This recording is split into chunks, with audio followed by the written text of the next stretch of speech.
مساء الفل.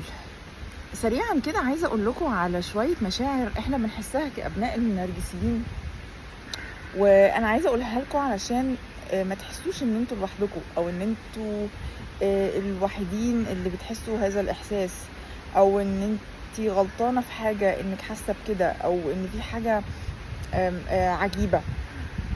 هو طبعا اللي انا هقوله لكم ده مش طبيعي ان احنا نفضل حاسينه، ومش طبيعي ان احنا نبقى بنعاني منه طول الوقت. وهو بيروح مش بحاجه غير بالثيرابي، يعني بالكوتشنج وبالكلام ده، لان احنا ملناش ذنب فيه. حاجه من الحاجات اللي بنحسها ان احنا دايما متسربعين، دايما حاسين ان احنا لازم نجري، لازم نخلص، لازم نعمل كده، الحاجه بنعملها بتنشنة وبإحساس إن هي آه، يعني لازم نخلصها بسرعة جدا دلوقتي حالا. مهما كان احنا بعقلنا حاكمين وعارفين ان الموضوع ده هياخد وقت، وان احنا ممكن نصبر، وان مش لازم يتعمل دلوقتي حالا، بس مشاعرنا بتغلبنا ان لازم دلوقتي، لازم اقوم اخلص الموضوع ده، وبعدين الموضوع ده، وبعدين وبعدين ونجري هنا ونجري هنا ونجري هنا. نبقى دايما بنجري وبننهج من جوانا حتى، ولو قاعدين ما بنعملش حاجة مخنا بيجري وبينهج. يعني ممكن نبقى قاعدين من كتر ما احنا اتعودنا وتربينا على ان احنا ما يبقاش ما ينفعش نقعد ريلاكست. اللي بيقعدوا ريلاكس ما بيعملوش حاجه دول يا كسلانين، يا مقصرين، يا وراهم حاجه ما بيعملوهاش. يعني اعتقد 99.9% مننا سمعنا جمله انت قاعده بتعملي ايه؟ قاعده بتفرج على التلفزيون. بتتفرجي على التلفزيون ليه؟ ما وراكيش مذاكره؟ ما وراكيش ترتبي اوضتك؟ ما وراكيش تجيبي ميه لاخوكي؟ ما وراكيش تنزلي التمرين؟ ما وراكيش تطلعي من الحمام؟ ما وراكيش اي حاجه؟ طالما احنا قاعدين ريلاكست والام النرجسيه دي بتعمل حاجه، يبقى احنا كمان لازم نبقى بنور ليه؟ ما وراناش؟ لا ورانا. حتى في اجازه الصيف افتكروا كويس، اجازات الصيف اللي بين الفصل، اللي بين السنه الدراسيه والسنه الدراسيه التانية، عمركم حسيتوا ان انتوا في اجازه بجد؟ ولا دايما كنتوا حاسين ان انتوا مشغولين في حاجه، شغلينكم في حاجه، يا في تمارين، يا في قرايه، يا في العيله، يا في جدتك لازم تاخدي بالك منها، يا في اخوكي خدي بالك منه؟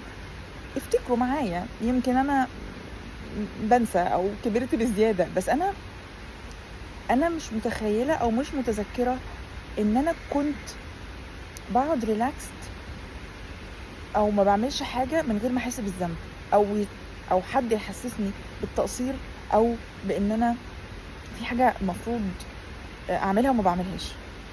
فلما بنكبر مخنا خلاص بيتبرمج على كده، ان الريلاكسيشن ده حاجه وحشه، ان اقعد ما بعملش حاجه دي قله ادب، ده معناها ان في ورايا مليون حاجه وانا ما بعملهاش وكده غلط وقله ضمير.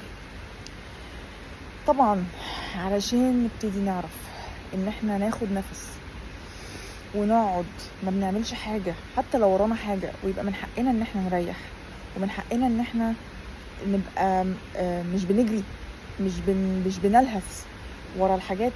ده محتاج طبعا ان احنا نعرف ايه اللي حصل لنا، ونمرن نفسنا كتير ونتعافى بطرق كتيرة مختلفة جدا، علشان نقدر ان احنا نبقى في الحتة دي اقرب الى، يعني ايه، مش هقولك ان احنا هنبقى 100% زي بقية البني ادمين اللي ما تربوش من النرجسيين، يقدروا ريلاكس وانجوي لايف ويتبسطوا من غير ما يحسوا باي مشكلة، حتى لو البيت يضرب يقلب والعيال متدهولة في ناس كتيرة جدا عادي جدا.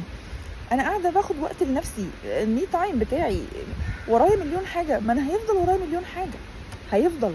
انا لو قعدت ما بعملش حاجه وفكرت وخليت مخي يفكر كده ايه اللي ممكن يكون ورايا، هيديني مليون حاجه وحاجه ورايا حتى لو مش مسؤوليتي. فمحتاجين نهدى ونتعود ان احنا نقاوم الاحساس ده، لان وانس ان احنا قعدنا وريلاكس مخنا هيبتدي يشتغل يقول لا لا لا لا انت وراكي حاجه، انت في حاجه ما عملتيهاش، انت ازاي قاعده ما بتعمليش حاجه كده، طب فكري، طب قومي حطي الغسيل في الغساله، طب قومي طلعي الغسيل من الغساله، طب قومي اغسلي الطبقين اللي في الحوض، اعملي اي حاجه بس ما تقعديش كده، لان القعده كده اكيد انت يعني التخلف العقلي ده، انت قاعده كده ما بتعمليش حاجه.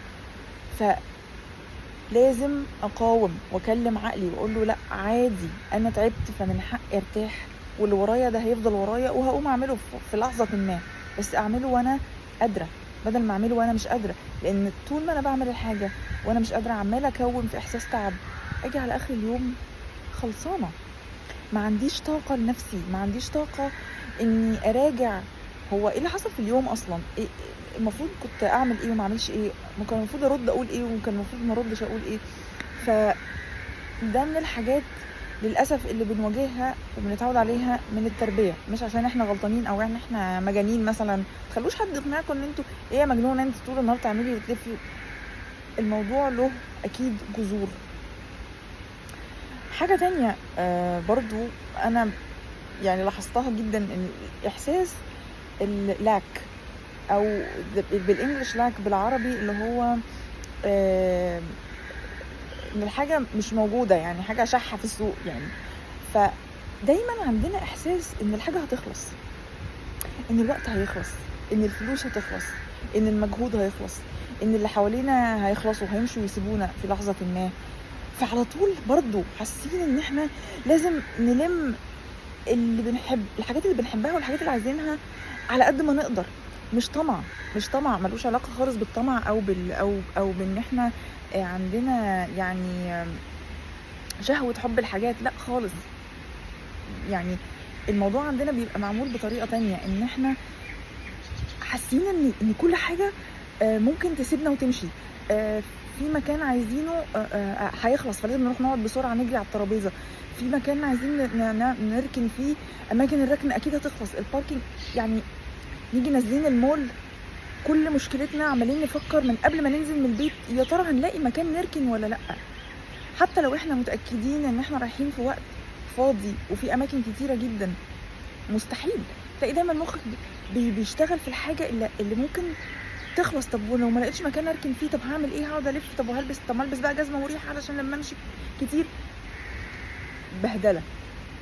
ده برضو بسبب ان احنا متربيين مع ناس دماغهم كده، النرجسيين بالذات الام النرجسيه دايما دماغها ان الحقي احسن، صح؟ دايما في جملتين في الموضوع اللي انا بقوله، الحقي احسن يفوتك، الحقي احسن ما تعرفيش تعملي كذا، الحقي احسن ما نلاقيش كذا، والجمله الثانيه انت قاعده فاضيه بتعملي ايه، مالك قاعده كده بتريحي من إيه ان شاء الله، وانت ايه اللي تعبك اصلا، وانت تعبتي في حاجه النهارده، وانت ذاكرتي لك كلمتين على بعض، هو انت قمتي نظفتي اوضتك، هو يا لهوي ايه كل الدربكه دي. فبالراحه على نفسكم، قدروا كويس قوي اللي انتوا عانيتوه واللي انتوا ممكن تكونوا لسه بتعانوه، وياريت تحاولوا تهدوا نفسكم من جواكم، وهيحصل مقاومه للهدوء ده، بس الموضوع تعود نفس، وطبعا لو تقدروا تتعافوا مع حد متخصص يا ريت، لان ده بيسرع ان احنا نقلل من تأثير الكلام ده كله اللي حصل لنا واحنا صغيرين علينا واحنا كبار، علشان يعني نستمتع شويه بحياتنا. كان معاكم ماجي حفوش لايف كوتش، يا ريت لو الفيديو ده يعني لمسكم باي طريقه او حسيتوا منه انه فعلا كلامي ممكن يكون قريب من الصحه او لا، حتى تكتبوا لي كومنتس وتعملوا لايك وسبسكرايب للقناه. اشوفكم بعدين ان شاء الله.